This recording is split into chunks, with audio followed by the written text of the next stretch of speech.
ইংরেজি নববর্ষ উপলক্ষে সামাজিক যোগাযোগ মাধ্যমে একটি স্ট্যাটাস দিয়েছেন জনপ্রিয় ইসলামী বক্তা মাওলানা মিজানুর রহমান আজহারী। মঙ্গলবার তিনি নিজের ভেরিফাইড ফেসবুক পেজে একটি ছবি শেয়ার করেন।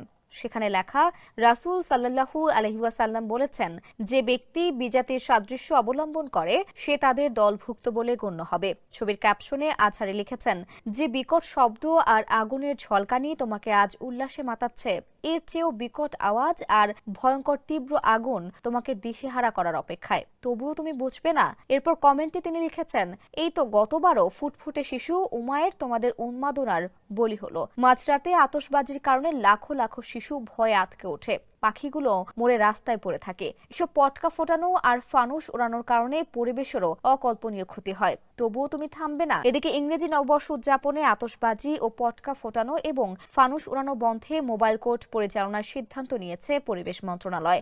সোমবার